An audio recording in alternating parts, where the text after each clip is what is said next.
Welcome back to the High Road Brewery, where today we are doing the final in the German series, and it is the German Bock. Now this one has been taken from the Bible. I think it's a Greg Hughes book. And yeah, let's roll the brew footage and we'll get into it. Cheers.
There she is.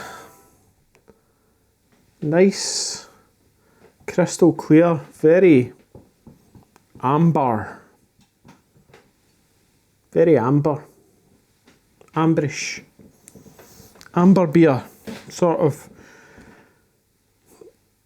Yeah. Kind of nice little white head on it. Slight tan. But yeah, looks very appealing. Super crystal clear. I've not put any finings in it. It's effectively, yeah, just been left to age. And it was part of the 3-part German series that I did. So if you've not watched the previous ones, there's a Marzen and a Helles lager. And so we've kind of went Helles, Marzen, and now Bock and kind of darkness. And this is the last one of the German beers that I've been doing as a kind of series. And it's also the strongest. It's 6.1%, I think it turned out. Now, what was the starting? Let's get the brew book. Yeah, 1057 to 10.10.5, which ended up 6.1%. Lost some efficiency on this one, which eventually triggers another brewing related purchase. We'll get into that after this tasting and we'll talk details about purchases. Anyway, on the nose it's got this kind of almost like a kind of caramelised, burnt caramel, sugary smell. And a slight, real kind of malty, bready aroma but it's the sugary thing that's just takes over your nose. Oh, yeah, it smells nice, you know. Yeah, it's definite sugar, burnt sugary thing. And on the way down, it's got this fruity, caramelised, not too bitter, which I like a nice bitter dunt to my lagers. I think this is maybe too fruity and not enough bitterness, which, looking, it's 20 grams of Northern Brewer and 20 grams of Tettnang. 20 grams of Northern Brewer at 75, 20 grams of Tettnang at 30. That's a bit weird. Normally I prefer to have my hop additions for a lager a bit later, But maybe what Greg's trying to do in the Greg Hughes book for the Bible is try to get rid of some of that fruitiness, maybe by boiling it off a bit more. I don't know. Maybe it's more malt that's coming through rather than the hops, because Tettnang's a bit more spicy and I'm not getting spiciness. I would like a more cleaner bitterness with a, you know, a slight fruitiness to the end of it, and I'm just not getting that. This is more just about pure sugary, kind of caramel. Really, really, the malt's just crazy on this. Now, the makeup of the malt bill is, I think it was at pale malt, Munich malt, Carapils Special B. Now for the pale I use Golden Promise. On reflection, now if I was ever to do this again, I would probably use Vienna, just to be on the, you know, it's malts from Germany as my pale malt. And then I did use, so it was 2.5 kilos of pale, 2.4 kilos of Munich. I think it's Munich Type 1 they call it. And then 550 grams of Carapils, and then 320 grams of Special B. Now Special B's might be the one that gives raisin, dark fruit, maybe, but this I'm getting really kind of dark caramelised sugars is the best way I can describe it, to be honest. Okay, this isn't a session beer at all. It is a beer that you would sit and drink and sip, but I don't know if I'm enjoying that lingering caramelised breadiness on my tongue sort of thing. I don't know if I'd rather some slightly higher bitterness and less of that caramel thing, but then it's not a Bock, is it? So do I like my Bock? No, maybe not. It's not like, it's really... There's no off flavours, nothing like that. It's not like, oh, this is really, really shit. It's actually really nice as a beer, but personally, like, do I like Bock? Maybe not, you know. No, I don't like it. It's just against, if I had this up against the Marzen or the Helles, am I going to choose this? Maybe at the end, if you know what I mean, as a finisher kind of beer, but not as the session. And that's probably telling in the fact that both the Marzen and the Helles have both kicked quite quickly as well, and this is still quite a lot. When I've tried lifting the keg, there's a lot in this, so it's not been touched as much, and that's a kind of teller, isn't it? So it will probably knock about for a little bit. And it's nice as a set, so I've been doing sets with this for friends and family and beer meals and stuff like that.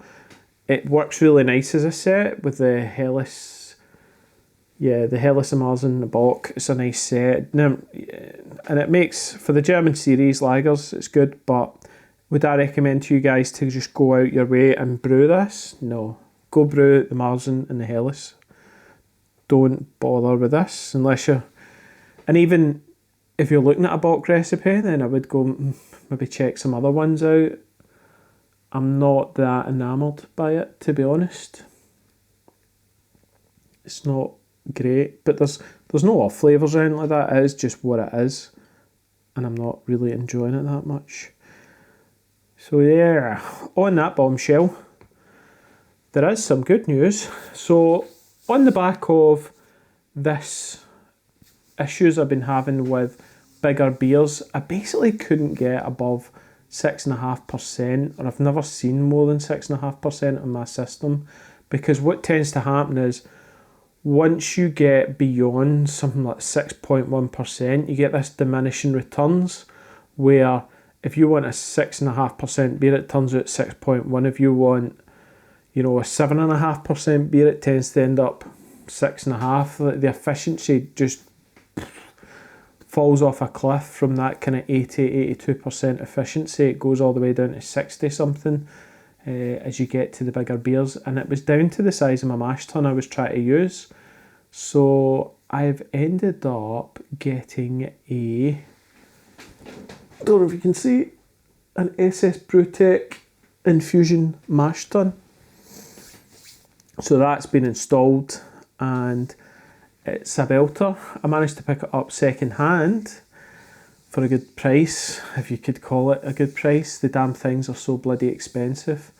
I've put in a recirculation port on it because this was probably one of the originals on it. I think one of the first ones that were released didn't have the recirculation port, so I managed to use the step drill bit and stuff and fashion up a recirculation port, which works great. And I've got my manifold in that as well, the SS Brewtech manifold. So that is all now in, which has fixed my efficiency issues, which, hooray, which is good, because you spend that money to do that, and which means as well, I can now do bigger beers. So dippers, tippers, whatever you want, and MPs, you know, so there'll be some bigger beers, I think, in the horizon. Hopefully, some nippers, etc. But yeah, it allows me, it just gives me better efficiencies and it holds the heat as well. So I can actually mash in, leave it for however long I want while I'm setting up the recirculation without having to worry about it dropping like a bomb like the old one did because it was so thin. So yeah, that's good. Quite really happy with that. And the next beer, next lot of beers after this, obviously we'll all be using that system, so you'll be able to see it then in action, which is good. But yes, anyway, that's me retired. Or I think was it the WLP 833 will be getting retired soon, because that has been doing some job. It's been retired anyway now. Yeah, because I think the last time I used it, yeah, I used it in the next beer, and then that's it gone. So it has done some amount of work, and it was quite interesting because all I did was just repitch on top of the yeast cake. I left the yeast cake in the fermenter, so I basically keg it and then pitch the next lot on top, and it was actually okay to do that because I could get my wort down to 12 degrees during the winter, dead easy, with a coil, and then just pitch it straight on top, and then the damn thing would take off, you know, with all that amount of yeast in it. It was quite funny. But I never had any issues. All the beers have been super clean and worked out really good. Apart from this one, obviously, because it's a Bock, and maybe I'm not the biggest fan of Bocks. But yes. Anyway, enough prattling on. Different last of the series. I hope you enjoyed the series, to give you a kind of different flavour on the same types or same background of beers, with them all being the German beers. I've really enjoyed it. I've learnt tons, I think, on malts is probably the biggest, but also maybe about some German noble hops and stuff like that, using Chateau, Hersbrucker, Tettnang, that sort of thing, and also where my WLP 833 kind of goes. So no, it has been good, and I have found the Helles and the Marzen, but oof. And you'll see about the Vienna coming up next. No, it's the Vienna, yeah. So that's a bit different. Obviously I couldn't call that German because it's Vienna's Austrian, I think. But yeah. Alrighty. Right guys, I'll catch you later, and cheers for watching. Bye now.